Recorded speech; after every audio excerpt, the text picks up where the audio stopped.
नमस्कार दोस्तों, मैं अनिल संगम बक्सर बिहार से अपने YouTube चैनल सत्य साक्ष्य साक्षी पर आप सबका पुनः स्वागत करता हूं। और आज का मुद्दा जो मैं लेकर आया हूं उसे तो आपने थंबनेल पर देखा ही होगा कि आखिर क्यों चूकते हैं चाणक्य कुछ लोगों को। कुछ लोगों का ये ऐसा मत है या कुछ लोग ऐसे दुष्प्रचार में एकदम उत्तीर्ण हो चुके हैं जो बार-बार और हर बार और हर जगह घूम-घूम कर यही प्रचार कर रहे हैं कि आचार्य चाणक्य नाम का कोई भी अस्तित्व इस धराधाम पर था ही नहीं। आचार्य चाणक्य नाम का, कौटिल्य नाम का कोई भी व्यक्ति इतिहास के पन्नों में नहीं था। यह एक काल्पनिक पात्र है जो ब्राह्मणों के द्वारा बनाया गया है। तो सबसे पहले हम इस बात की चर्चा कर लें कि क्या वाकई चाणक्य एक काल्पनिक पात्र है या चाणक्य जैसी हस्ती का कोई अस्तित्व है। इन तमाम बातों को शुरू करने से पहले मैं आपसे ये कहना चाहूँगा कि किसी भी ऐतिहासिक और पौराणिक मुद्दे पर हम किस तरह से पहुँचते हैं। ऐतिहासिक साक्ष्यों पर, प्रमाणों पर या फिर तर्क शक्ति के आधार पर उस वक्त की साहित्य, उस वक्त के धार्मिक किताबें, उस वक्त की लोक कहानियाँ, उस समय की परंपराओं से जो छन कर आज तक आया है और ऐतिहासिक प्रमाण और स्रोतों को मद्देनजर रखते हुए हम हकीकत तक पहुँचते हैं या फिर हकीकत के बहुत बहुत बहुत करीब तक पहुँचते हैं। इन तमाम चीज़ों को और जो भी हमारे पास साक्ष्य उपलब्ध हैं जैसे कि धार्मिक ग्रंथ, ऐतिहासिक बातें, इतिहासकारों का मत, उस वक्त की कुछ मिली ऐसी चीज़ें जिस पर बहस होती है, मतभेद होते हैं, पक्ष होता है, विपक्ष होता है, इन तमाम चीज़ों को मिलाकर यदि हम एक इस यात्रा को शुरू करें, तो इस यात्रा में सबसे पहला मैं नाम लूँगा उस धर्म ग्रंथ का जिसे खुद आचार्य चाणक्य ने लिखा है, अर्थशास्त्र। यह शासन, राजनीति और कूटनीति पर लिखा गया एक बहुत ही बृहद ग्रंथ है जिसकी तारीफ विश्व के हर एक इतिहासकार करते हैं और हर एक राज्य शासन ने चाणक्य के इस अर्थशास्त्र ग्रंथ के आगे अपना सर झुकाया है, नतमस्तक हुए हैं और चाणक्य को एक विशेष लेखक के रूप में, एक विशेष कूटनीतिज्ञ और राजनीतिज्ञ के नाम पर जानती है दुनिया और उन्हें देखती भी है। दूसरी बात आते हैं, जिस तरह से सम्राट अशोक की जीवनी का उल्लेख बहुत हद तक और बहुत उत्कृष्ट दृष्टिकोण से बौद्ध धर्म की किताबों में लिखा गया है। चूंकि अशोक ने अपने जीवन के अंतिम क्षणों में या आप कहें कि उड़ीसा की जीत के बाद अशोक बौद्ध धर्म को अपनाते हैं, उसका प्रचार करते हैं, इसलिए बौद्ध धर्म की किताबों में बहुत सारे उल्लेख अशोक के मिलते हैं। ठीक उसी प्रकार से जब चंद्रगुप्त मौर्य, सम्राट चंद्रगुप्त मौर्य जब अपने अंतिम क्षणों में जैन धर्म को अपनाते हैं, वह दक्षिण भारत जाते हैं, वहां पर एक सन्यासी की जीवन व्यतीत करते हैं और वहां के जो लोग हैं उनसे काफी प्रभावित होते हैं और वहां के इतिहासकार अपने धर्म ग्रंथ में चंद्रगुप्त मौर्य का जिक्र उसी प्रकार से लिखते हैं जिस तरह से बौद्ध धर्म ग्रंथों में अशोका का जिक्र किया गया है। और अगर हम जैन धर्म की बातों को माने और जैन धर्म के ग्रंथों पर विचार करें तो उस जैन धर्म के ग्रंथों में सबसे पहला ग्रंथ का नाम मैं लूंगा परिशिष्ट पर्व, जो चाणक्य और चंद्रगुप्त के संबंधों को बहुत बेहतरीन ढंग से उजागर करता है। आगे बढ़ते हैं, दूसरे ग्रंथ की अगर बात करें तो बृहद कथा, जिसमें चाणक्य के, खास करके चाणक्य के जीवन और उसके कार्यों के बारे में सबसे ज्यादा उल्लेख किया गया है। राजतरंगिणी, जिसमें चाणक्य का उल्लेख एक विशेष इतिहासकार और एक ऐतिहासिक व्यक्ति के रूप में किया गया है। उसके बाद मुद्रा राक्षस की बात करें जो चौथी पांचवी शताब्दी में विशाखा दत्त के द्वारा एक नाटक लिखी जाती है जिसमें वह नंद वंश का अंत लिखता है, चंद्रगुप्त मौर्य के बारे में बतलाता है, मौर्य साम्राज्य के बारे में बतलाता है, उस वक्त की राजनीति के बारे में बतलाता है, अमात्य राक्षस के बारे में बतलाता है और चाणक्य के बारे में भी बतलाता है। तो उस नाटक में लिखे गए जितने भी पात्र थे वो सभी सत्य थे। क्या चाणक्य ही काल्पनिक था? क्या प्रशिष्ट पर्व, बृहद कथा, राजतरंगिणी में जो बातें बौद्ध धर्म के ग्रंथों में लिखी गई है, क्या यह सारी बातें गलत हैं? चलिए अब बात करते हैं कुछ इतिहासकारों के बारे में। यदि मैं भारत के बहुत बेहतरीन इतिहासकारों को जो अपने फील्ड में अवार्ड तक ले चुके हैं, अपने इंस्टीट्यूशन से लोगों के चर्चाओं में रहे हैं, उनके इतिहास की चर्चाएं हुई हैं, प्रतिष्ठा मिला है उनको, प्रशंसा हुई है उनके इतिहास के खोजों के लिए, और खास करके मैं आज उन इतिहासकारों का नाम लूंगा जिन्होंने मौर्य साम्राज्य पर, चंद्रगुप्त मौर्य पर, चाणक्य पर और उस वक्त की राजनीति पर गहन अध्ययन किया है, दृष्टि डाली है। उन तमाम इतिहासकारों में से अगर मैं नाम लेना चाहूं तो आरसी मजूमदार, जो मौर्य साम्राज्य के प्रमुख रणनीतिक कार्य के रूप में चाणक्य को देखते हैं, के ए नीलकंठ शास्त्री, जो चाणक्य के योगदान और राजनीति को भारतवर्ष के, पूरे भारतवर्ष के प्रशासन के लिए वो महत्वपूर्ण मानते हैं। हमारे बौद्धिज्म को फॉलो करने वाले बौद्धिस्ट भाइयों का सबसे ज्यादा विश्वास रहता है डीडी कोसंबी पर, रोमिला थापर पर। मैं इन दोनों का भी नाम लेना चाहूंगा। इन दोनों ने भी चाणक्य के अर्थशास्त्र की बखूबी व्याख्या की है और प्रशंसा भी की है। हमारे बौद्धिस्ट बंधु जो भी हैं, जब भी भारतीय इतिहासकार और विदेशी इतिहासकार के बीच कोई मतभेद होता है तो हमारे बौद्धिस्ट बंधु खास करके विदेशी इतिहासकार का पक्ष सबसे ज्यादा लेते हैं।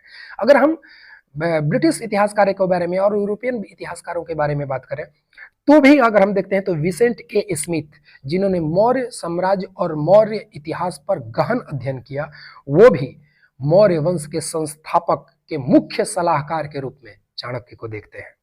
थॉमस ट्राउटमैन अर्थशास्त्र की व्याख्या करते हुए थकते नहीं। ए एल बासुम, खुद रोमिला थापर के गुरुजी ए एल बासुम चाणक्य की रणनीति और उनकी प्रशासनिक विचारधारा से काफी प्रभावित है। और गुरु और शिष्या में, खास करके रोमिला थापर जी में बहुत सारे मत और मतभेद हुए हैं एक ही बिंदु पर। बहुत बार एक दूसरे के विपरीत देखे गए हैं गुरु और शिष्या, परंतु इस पॉइंट पर, इस बिंदु पर शिष्य और गुरु दोनों, शिष्या और गुरु दोनों एक साथ मिलते हैं। मैं ये नहीं कहूंगा कि दोनों इसी पॉइंट पर एक साथ हैं, बहुत से ऐसे पॉइंट हैं जहां पर ए एल बासुम और रोमिला थापर एक मत में है। उनमें से यह भी एक बिंदु है कि चाणक्य था। तो विदेशी इतिहासकार से लेकर भारतीय इतिहासकार तक, जिन्हें राइटिस्ट का लांछन लग चुका है, लेफ्टिस्ट का लांछन लग चुका है, वो सारे इतिहासकार सभी चाणक्य के अर्थशास्त्र को मानते हैं। हाँ, इनमें मतभेद जरूर है, तो मतभेद चाणक्य को लेकर और उनके अर्थशास्त्र को लेकर नहीं है।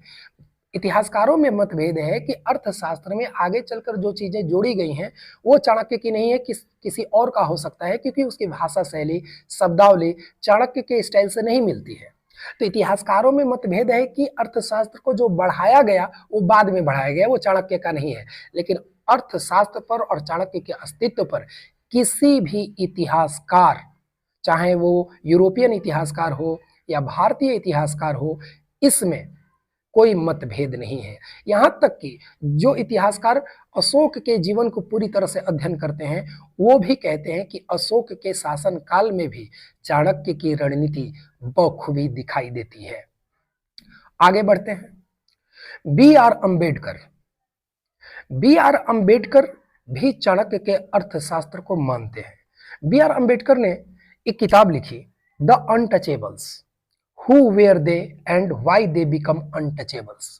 इसमें बी आर अंबेडकर जो है खुद चाणक्य के अर्थशास्त्र और उस वक्त की राजनीति, रणनीति और एक विशाल और सशक्त प्रशासन शैली की तारीफ करते हैं।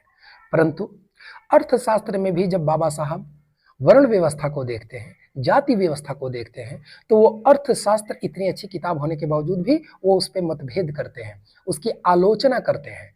यानी वो आलोचना करें, उसका पक्ष लें, लेकिन अंबेडकर साहब भी अर्थशास्त्र को मानते हैं, चाणक्य के अस्तित्व को मानते हैं। यानी जैन ग्रंथ की किताबों से लेकर मुद्रा राक्षस जैसे नाटक, हिंदू धर्म की सारी किताबें, विदेशी इतिहासकार से लेकर भारतीय इतिहासकार तक, भीमराव अंबेडकर जिन्हें सिंबल ऑफ नॉलेज कहा जाता है, यहां तक ये सारे लोग कहीं ना कहीं चाणक्य के अस्तित्व को मानते हैं। फिर ये कौन से लोग हैं, ये कौन सा इतिहास पढ़ चुके हैं या कौन सा इतिहास बनाने की कोशिश कर रहे हैं कि आचार्य चाणक्य नाम का कोई अस्तित्व नहीं था। बात ऐसी नहीं है कि इन्हें ये बात समझ में नहीं आती, या बात ऐसी भी नहीं कि ये जानते नहीं। ये तो रीड बिटवीन द लाइंस करने वाले लोग हैं। ये तो उन चीजों को अभी तर्क करते हैं जो लिखा नहीं गया। ये सारी चीजों के एंगल मिलाकर तर्क उत्पन्न करते हैं। फिर यहाँ पर इनका दिमाग कहाँ जाता है। ये 100% जानते हैं कि चाणक्य नाम की चीज थी। फिर सवाल उठता है कि फिर उनके अस्तित्व को ये मानते क्यों नहीं। इसके पीछे वजह सिर्फ एक है कि यदि चाणक्य के अस्तित्व को मान लिया जाए तो फिर मौर्य साम्राज्य के एक बहुत बड़े रणनीतिकार, एक बहुत बड़े राजनीति, एक बहुत बड़े कूटनीतिकार और एक बहुत बड़े प्रशासन व्यवस्था को, अच्छी प्रशासन व्यवस्था को देने का श्रेय एक ब्राह्मण को चला जाएगा। और हमारे बौद्धिस्ट बंधुओं को यह बात बिल्कुल हजम नहीं होगी कि इतना बड़ा श्रेय किसी ब्राह्मण को चला जाए।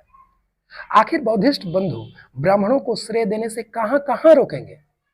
मैं तो उन ब्राह्मणों को भी जानता हूं जिन ब्राह्मणों के कारण बौद्धिस्ट बंधु आज तक इतराते हैं कि हमारे बौद्ध धर्म में ये है, हमारे बौद्ध धर्म में वो है, हमारा बौद्ध धर्म बहुत वैज्ञानिक है, बहुत साइकोलॉजिकल है, बहुत इसमें मनोवैज्ञानिक तथ्य है। और इन तमाम चीजों में ब्राह्मणों ने कम मदद नहीं की है। और बौद्ध धर्म को बहुत विशाल बनाने में, बौद्ध धर्म को बहुत दूर तक फैलाने में और बौद्ध धर्म की रीढ़ की हड्डी साबित करने में जिस ब्राह्मण ने अपना योगदान दिया है, क्या उसको भी बौद्ध धर्म और बौद्धिस्ट बंधु नकार देंगे? मिलता हूं अपने अगले एपिसोड में उसी ब्राह्मण के साथ जिस ब्राह्मण ने बौद्ध धर्म को सर ऊंचा करके चलने के लिए एक स्थान दे दिया। उस ब्राह्मण ने इन्हें सर उठाकर चलने का स्थान दे दिया। उस ब्राह्मण ने इन्हें एक ऐसा दर्शन दिया जिस पर ये आज भी इतराते हैं। और आपके मानने और ना मानने से दुनिया नहीं भूल सकती कि आचार्य चाणक्य नहीं थे। ये केवल आप कह रहे हैं और आपके सुनने वाले कह रहे हैं। मुझे तो दुर्भाग्य उन लोगों पर होता है जो आपकी बातों को सुनते होंगे और वो अपने भोलेपन में, अपनी अज्ञानता में आपकी बातों को सच मान लेते होंगे। एक समय ऐसा था कि जब इन लोगों को शिक्षा से वंचित रखा गया।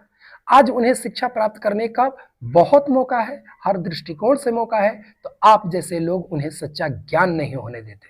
वो भी सिर्फ अपने एक छोटे से जलन और अहम में कि अगर इस बात को हम स्वीकार कर लें तो एक बहुत बड़ा श्रेय एक ब्राह्मण के हाथ लग जाएगा।